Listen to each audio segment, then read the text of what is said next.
King David yanked the featherbed away from the child. She lay sprawled on her back, as if she had been pushed down suddenly, and her brown calico dress was smeared with dirt and blood. Beside her lay another body, a woman of about 20 years in a faded gray dress. The woman's breast was red with blood, and her face was set in a scream for all eternity.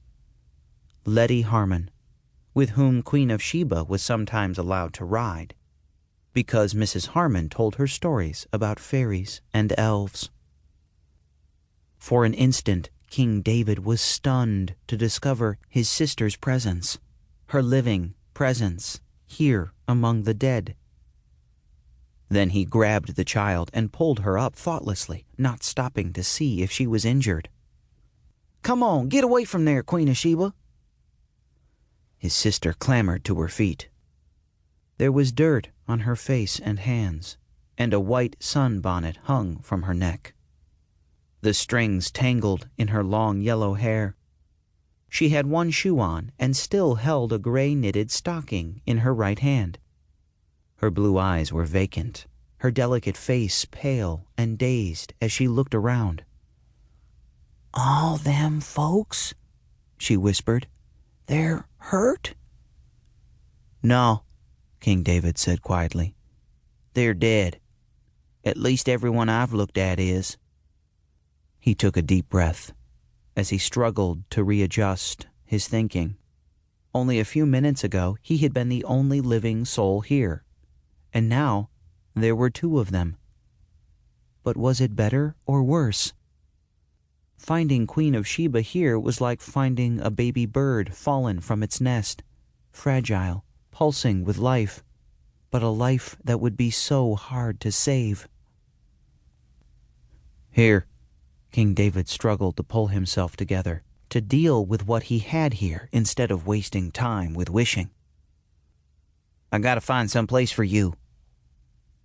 He looked around for some kind of shelter for her, to remove her at least temporarily from the sight of violent death, and at last realized she would be best off in one of the wagons, if he could find one without any corpses in it.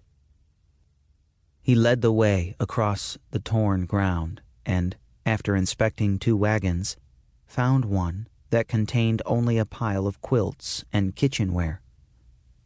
He pushed her into it.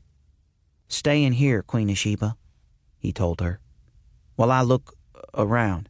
I gotta see if there's somebody else alive besides us." "Somebody," he told himself hopelessly. "Somebody who's bigger than I am.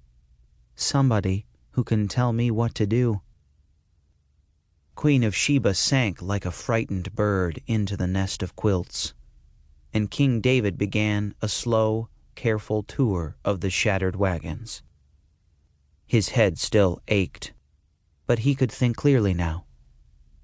There were 12 bodies scattered among the wreckage, and he was already sure that 11 of them were so mutilated there was no possibility of life remaining. Of the 12th, it was the guide, Luke Skinner. He could not be sure. Hope screamed through him as he examined the crumpled form. "Oh, Lord," he prayed, "let Mr. Skinner be alive, even hurt, crippled. We could all make it together, somehow."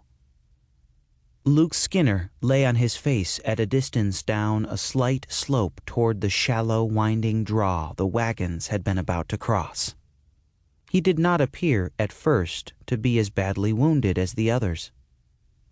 But as King David knelt beside him, ran trembling hands over the man's body, he found a little round hole in the buckskin coat, a bullet wound in the center of the back. It had not bled much, and King David, when he felt the old man's hand, thought he could feel a faint pulse. There seemed also to be the slightest puff of breath from the nostrils, and his flesh was warm.